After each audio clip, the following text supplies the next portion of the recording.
This morning is an opportunity for all of us to go into a state of wonder. The kind of wonder that provokes the bigger questions, the untapped potential.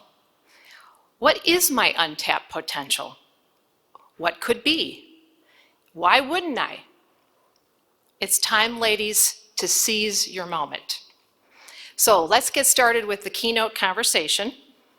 Our keynote conversation speaker is Jenny Just, co-founder and managing partner of Peak 6 Investments and Poker Power.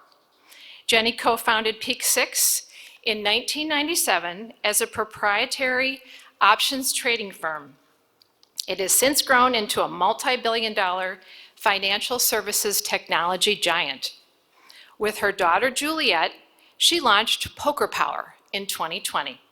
The company teaches women strategic thinking, capital allocation, decision-making skills, all by playing poker. Jenny currently serves on the Women and Public Policy program at the Harvard Kennedy School. You will find Jenny's complete bio on our website, including the fact that her early years were spent in Brookfield. And a special welcome to her mom, Beth, who's also with us today. Our keynote conversation moderator is Nina Johnson, Senior Vice President, Wisconsin Branch Banking Market Leader at U.S. Bank. Nina has worked in banking for 4 decades. She has held leadership roles ranging in computer operations, consumer lending, regulatory compliance, and loss mitigation. Nina has served on over 40 nonprofit boards and is the executive advisor of U.S. Bank's Global Black Heritage Business Resource Group, the national chair of U.S. Bank's Political Action Committee Board, and local advisor of the Nostros Latinos Milwaukee BRG. Please help us welcome keynote conversation moderator, Nina Johnson. Thank you so much, Kate.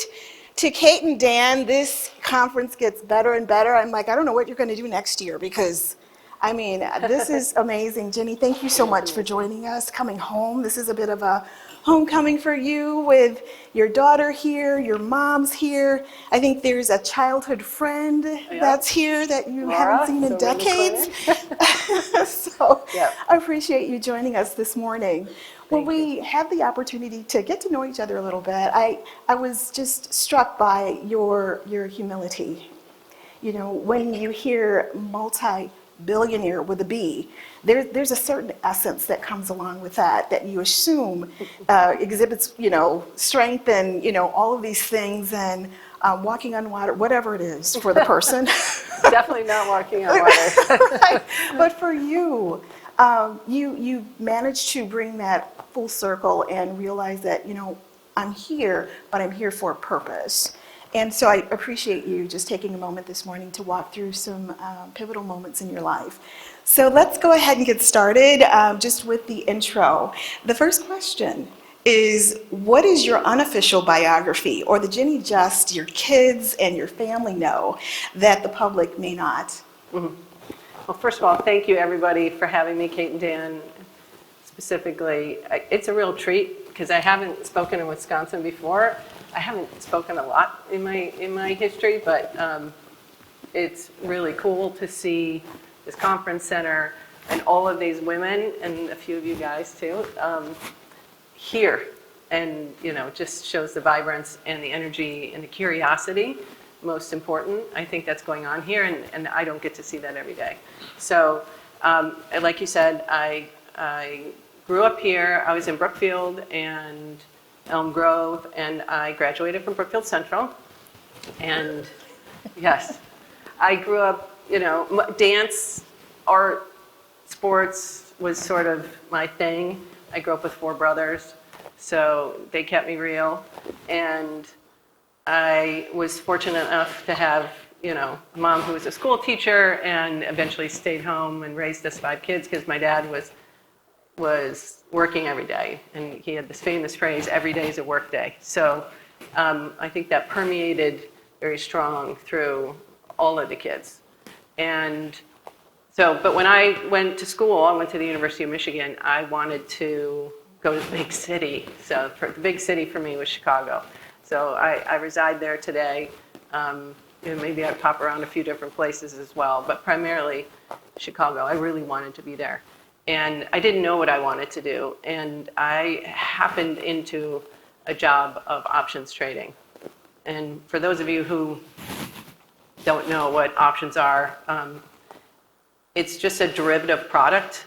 So you might have options on currencies, you might have options on bonds, you might have options on futures, options on indexes. For me, it was options on stocks.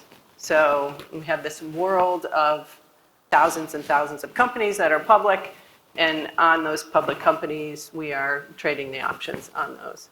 So I learned this skill, and I tell people, especially kids and younger women, learning a skill just to hold on, something to back you up in your worst case scenario. I think I was really lucky to learn the skill of options trading. Little did I know that it would help propel me to do so many other things, because it's not just the buying and selling, it was the risk taking that I was learning, but more importantly that I was practicing.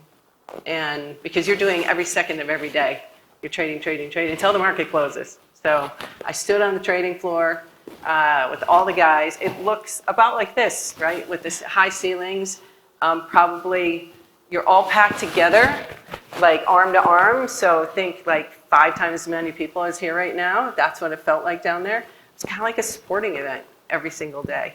And it's still one of the best working years of my career was being on the floor, despite the fact that it was definitely not all women.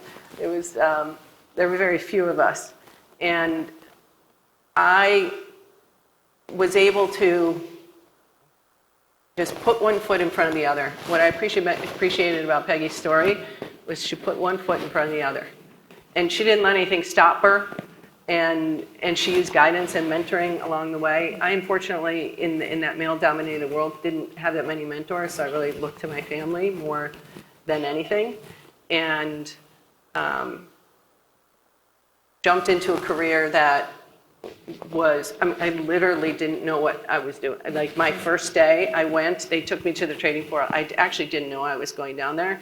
And they stuck me on a step, like a little lower than this, and they had me sit there the whole day. Never got back up again. And I didn't know, and the bathrooms, because there's not many women, were so far I didn't know if I could go to the bathroom. I didn't have lunch, because God forbid they might need me if I left. So I just sat there all day long. And it took me 7 weeks to learn to answer the phone, right? Because the language is completely different. Now today, to learn it is much faster because of our computers, but at the time, so I put one foot in front of the other in this game that honestly is frankly much easier, I would say, for a man. They tend to grow up hobbies, sports, competing in a different way than women tend to do. And so it wasn't just the financial product I was learning. I was learning a style and approach really to business that I had no understanding about. That's incredible, right? They sat you down. It reminds me of when you are pushed into the deep end of the water. Yes. You have to figure out how to swim. That's right. Literally, that experience happened. So thinking about some things that you said, and going back to Peggy, when she talked about the risk component, you mentioned risk, and I know that you've talked about being comfortable with failing, which you don't hear that. It's like and especially in a financial industry where you're dealing with money, it's like risk is like nothing that you ever want to talk about unless you're working through a risk situation. But you talked about healthy risk taking. Peggy said the same thing in so many words. And so just walking through your journey and thinking about things that you just shared, which is, I didn't know what I was doing, yet I had this opportunity. I'm sitting here for hours. I don't even want to go to the bathroom because I don't want to miss anything. So just being aware of the time is clearly what prompted you to continue moving forward. But going on to just think about that journey and the life lessons you learned, going back to when you were sitting down there and you were looking around saying, oh my gosh, first of all, how am I here, right? And what am I supposed to learn from this? When you think about those steps that you took and the risk-taking component, when did you realize that this was the industry for me? So I don't, nobody was making me feel welcome, that's for sure, or going out of their way. But I think like I said before, when you're trading stock options, there are companies and there are stories every single day. If you read the news, you open it up and there's some story about some company, and if not, Elon Musk or somebody is speaking, right? But they want you to know what's going on because we're interacting with those products every single day. And I think my curiosity about why and how things move in the financial markets really ultimately is what resonated with me. Now, the starting of our own company really was accidental more than I wanted to go and do that. And I think to Peggy's point was if she had envisioned herself in that role, she might have not got there because she might have made too many mistakes along the way. Starting the company was more accidental. We had the good fortune of building a department inside the company I worked for. So some people call it an intrapreneur, which I think is actually a really good idea for people who are thinking about being entrepreneurs. How do I sort of create a product or a division or a department or an idea inside a company before I go outside? Mine just happened to work out that way. And then when the company I worked for was bought by a bank and they were moving to the East Coast, that was sort of the impetus for us to say, well, we did this once, why don't we just do this again? Because we don't want to go with the bank. And we could have just stayed and done what we wanted to do, but they had no problem with us staying. So we said, well, we're going to go do this. And we had a plan A. And though I think the interesting thing is we also had a plan B. So for 20-somethings, late 20s, I thought that was, when you think about risk-taking in general, I think people start to forget about the range of outcomes. They just want to think about the most optimistic outcome. But what if plan A doesn't work? So we might have to do plan B. And so we started what was called the over-the-counter equity derivatives market at the time, which is it's non-exchange traded product. It's financial transactions that happen with large organizations, like Microsoft, for example. They might buy stock back as part of a share repurchase program, and instead of just buying the shares back, they will also sell put options. So that's a derivative product that we knew how to interact with. So we're going to go do that again, except for we're two people in a room, two 20-somethings in a room. Why would Microsoft talk to us? So we needed a partner. And so we were looking for a partner for over a year. We are very close with a gentleman named Jamie Dimon. Many of you might know his name. He runs JP Morgan, and he worked in Chicago at the time. He was at First Chicago. And we were at the 11th hour and couldn't get the deal done and couldn't get the deal done and couldn't get the deal done. And if you notice, by the way, many of my stories have to do with failing at something before succeeding at something. I actually circled a date on the calendar because we didn't have phones like that. And I circled and I said, if we don't do the deal by this date, we're done. So I always like to say I said no to Jamie Dimon. And, but what we ended up doing was pivoting, right? Because time is money and opportunity. I had a 1-year-old at the time, and I was the breadwinner. And so what are we going to do? And so we decided to do Plan B, which is, so 27 years later, we just had our anniversary. We'd never done Plan A. And Plan B was really about using technology in a different way. And we happened, and people ended up doing what we were doing. So I said we were two people in a room. At the time, you had to populate the exchange floors, which there were only a few of them at the time. It was Amex, New York. It was in San Francisco, Philly, New York, and Chicago. And we didn't know how to manage people. So how are we going to do that? And so someone we met, who eventually became one of my partners, said, oh, you can use technology to do that. So we were one of the very first ever off-floor equity options trading firm. Of course, now today, all trading is really done off-floor. There's there's exchanges that exist, but very little happens on the trading floor.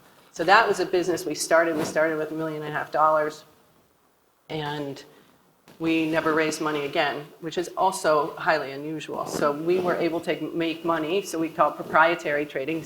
Yes, it was somebody else's money. It was basically friends and family that were paid back multiple times over a few years later. And so then it just became my co-founder, myself, and then our partners, that pool of money. And as we made more money, we were able to do other things with it. And then it was basically became a self-funded engine. So that business has made money it's never had a losing year. It's a trading firm, which is highly unusual. And it's allowed us to do, we've either started or bought and turned around 15 other companies. It's fantastic. So when we think about Apex technology, and it's created a significant opportunity for humans to engage in the money sooner, faster, better than historically, created to be a part of our structure in the finance industry. What are some of the benefits to those who are a little bit intimidated by having fiscal conversations? I mean, you just talked about Financial Education 101 when you said, you know what, here's my percentage of risk that I'm willing to take. Here's, my deadline. If I don't hit it by this number, by this date or this time, then we're going to pivot. Those are things that we learn in banking and, the financial industry. But for everyone else who's not privy to that information, walk us through that intimidation factor and how you got beyond that using the Apex technology. Sure. So one of our bigger companies, so everything's private, another reason why people don't necessarily know who we are, but I would say at least half of you are using our technology today and you don't know it. So Apex FinTech Solutions is the back-end technology for about 60% of the retail investing that happens on a phone. So most of you have heard of Robinhood, yes? So when Robinhood got their start, they did it on our technology. And the robo-advisors, the first two robo-advisors that ever existed, also got started on our technology. And so that quick account opening was actually the trick that the bigger guys, Schwab, Fidelity, et cetera, back at that time couldn't do. So this was end of 2013, beginning of 2014.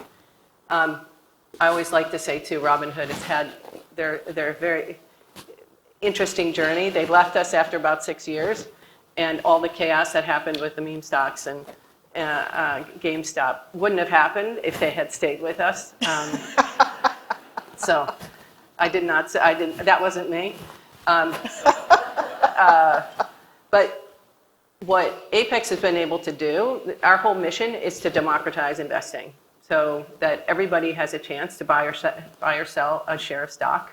When I think about why that's super important, again, it is about taking risk because most of us aren't comfortable doing that. If you think about 60%-ish of the U.S. Has exposure to stock, majority of that is passive. They don't understand. But to our wonderful sponsors here today, if you are talking to your wealth advisor and you don't know what questions to ask, how helpful is that for you? And so I always talk about, particularly for women, buy your first share of stock. Buy your first crypto. None of this you have to do with very much money. But the whole experience of hitting the button and using your money, it is different for us. We did not grow up doing that. So doing that transaction is a small risk you can take to help get you interested in what's going on and why things are happening the way they're happening. Why is the market moving this way and my stock I picked doing something different? But the interesting thing that Apex was able to do is bring this idea of fractional shares. So if you wanted to buy a share of Amazon and that's too expensive for you, and you have $100, you can do a fractional share of Amazon, $100 worth of Amazon. So those are the types of things we're trying to do to allow mainstream to actually enjoy investing. Ultimate wealth building has to include investing. It just does. Thank you. So just taking another step in the risk direction, let's talk about Poker Power. So we know that Poker Power started in 2019. This was something that was just launched due to your daughter's skill set in competitive, sports. Yeah. And I'm like, okay, well, where did the competition come from? Like, was it from Jenny or her husband? Who was the competitor in high school? Definitely. I mean, we both are, but he's a little crazy. Okay. Yes. So from that perspective, would love to just hear about Poker Power, your journey, how Poker Power is doing now. It's such an influential part of how women are changing the way they think, to your point, about, just risk and taking a leap to move forward in their careers and whatever they're aspiring to do. Sure, I'd be happy to tell the story. In particular, so I grew up in a household where, there's no gambling, right? And I never dreamed I would be a poker player. And turns out poker is a mind sport like chess. It's a game of skill, proven game of skill. So I'm just trying to level set there. However, I did not know that until 2019. And it really was accidental that I started playing poker and my daughter started playing poker. So I'll just go back real quick. So my daughter Juliet, her dad is at one of her tennis matches. She's a very good athlete, probably the best athlete. So I have 3 sons and a daughter, and not winning. So he was a college athlete, so very frustrated, doesn't want to say that to her. So he comes home and says it to me. She may as well be hitting against a wall. She may as well be hitting with her teacher. She doesn't realize she's playing against someone who's strategizing, thinking on the other side of the court based on not just what they brought to the game, but what's happening in the game. She needs to learn to play poker. And now, mind you, he's not a poker player either. He's kind of a blackjack guy, but he sort of knew. But anyway, philosophically, high level, she was missing something. And what was that? So tells me, and I look at him like he's crazy, and I walk out. But 2 weeks later, it literally just pops into my head. And when they say on Shark Tank, I was dreaming, it pops into my head. It actually did happen that way. Popped in my head, I was like, should I teach my 14-year-old daughter to play poker? And then I was annoyed because I would never ask that question about my sons, right? And by the way, it turns out they already knew how to play it, and I didn't even know that. So I did a little experiment because I guess that's what we do as entrepreneurs. I got her friends, and then, of course, I asked the moms, and the moms wanted to do it. So it's 10 girls, 10 moms, and I'd like to say from lesson 1, so we did 4 one-hour lessons in spring of 2019. From lesson 1 to lesson 4, literally, the skies opened. The girls went from whispering about what to do with the person who was sitting next to them. If somebody lost all their chips, they'd be like, you can have my chips. Fast forward to the 4th lesson, they're sitting up tall, they're peeking at their cards, and nobody is taking those chips. I was like, what happened here? Now, I'm learning too. And at the time, I'm thinking, what kind of confidence building did that just have on these girls? So we start teaching, and I think, well, we're going to teach more girls. They're going to teach each other. This is how this is going to happen. Well, then, of course, COVID happened. But for me, it was all about being at that table, sitting at that table and representing yourself at the table. And so COVID goes on. We realize that's not going to happen. We decide, everyone's figuring out Zoom, so we figure out how to do it on an app in Zoom. And as we start to do that, at Peak 6 is about 2,000 people across the companies. And we went to the families, we want to teach your daughters and your sisters and your nieces. And the women at Peak 6 were like, wait, if it's so good for them, why aren't we learning? And then I was starting to learn more at that point too. And fast forward to today. Well, so the very first leap was a firm in Chicago, Morningstar, that about 7,000 people, they're international. They heard what we were doing, so we taught them. 30 women, 60 women, 90 women. Next thing we were doing international, opening Women's International Month for them. We were onto something, clearly, didn't realize it. And if you fast forward today, we've taught at over 300 companies, everywhere from Apple and Google and Walmart and JP Morgan, to US Foods and Comcast, and small groups of women and girls, 60 countries. We're even teaching in places like East Kenya with marginalized girls who built their own poker tables. So we have this, had this like extraordinary run. CBS Good Morning last Friday, please watch it. They did a really nice segment on it we did with the University of Chicago. But I think what I started to realize as I was playing, so for 24 years, I was a quiet person. And I always said, I'm not that relatable. My story is, it's interesting because it's big, but it's hard to understand, right? It's back-end technology and it's options trading. But if I ever had something that was tangible for women to take, so they could understand, because I knew what was missing, right, in my own work, not just as a trader, but as a business builder, and I'm building different kinds of businesses. What was that thing that I couldn't put my fingers on? And when I saw poker, I saw it. I saw it. It was happening. I saw my work at that table. I saw the deal I was negotiating. I saw that meeting I was just in. It was like an extraordinary reflection of everything I had been doing for all those years. And I thought, gosh, hold on. Guys have been doing this for hundreds of years. Hundreds of years. And we never decide. It's right under our nose. And all it is a silly little card game. So if we have the opportunity, it's not, you're going to learn once. Hopefully you get the bug. Because, by the way, they play because it's fun. Actually, it's fun. But you do not have to play for money to learn the skills. And for me, the skills are capital allocation. How do I use my resources? I have chips. How do I use those? It's taking risk, right? It's scary to sit at that table and take risk and be aggressive. What we teach women right out of the gate. And everybody, by the way, it's so funny, everybody acts the same. Well, I'll just put in one chip. Or I'll just, if I have to put in the big blind, match the big blind, I'll put in 2 chips. You're putting in 6 chips. You're putting in 3 times the big blind if you're playing to win. And then, of course, strategy. Because ultimately, you're not playing the cards. You're playing people.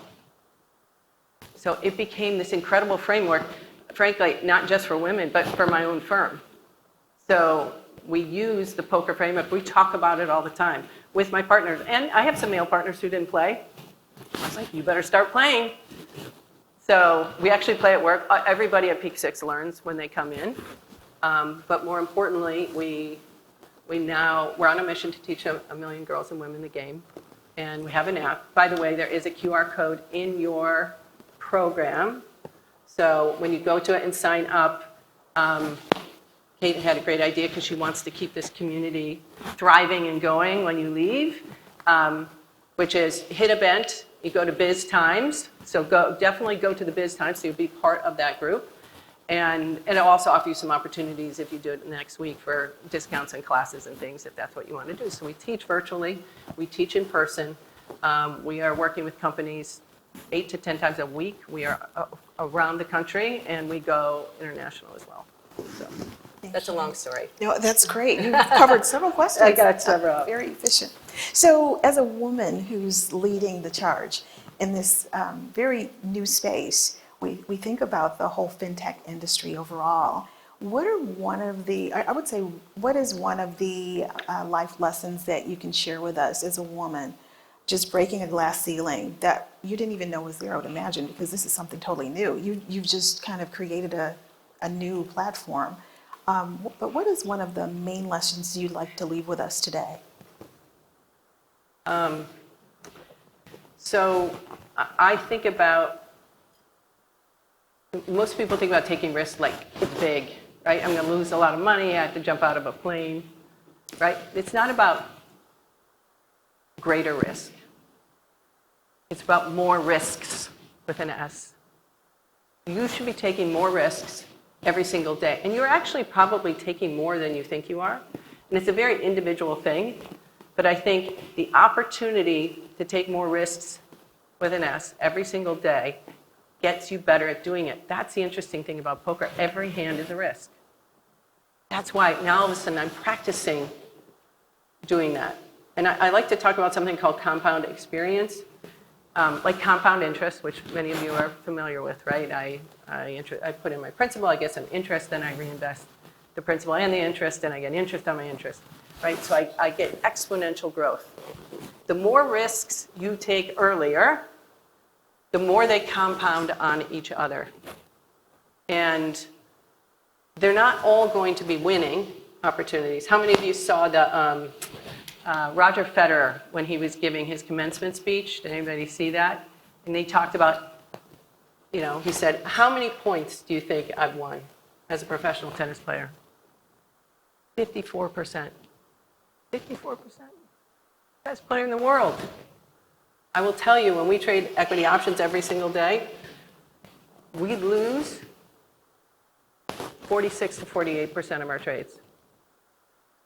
Now, of course, that's high, and it's a business where there's a lot of repetition. Tennis, a lot of repetition. You have to think about your personal repetition, and then you have to think about how you're going to get better at doing that. And I think, my one last little lesson, I would say, because I told you I was quiet for 24 years, doing things like this, meeting people, the network that you're making today will be critical. You don't know how, but for those of you who don't do it, because I remember in 20 some odd years I'd gone to one conference, and when I did my first speaking event, and you miss out on all the great stories, the great friendships, and mostly the opportunity to change your curve by saying yes. Perfect. Thank you so much, Jenny. Yeah. This has been fantastic. So, of course,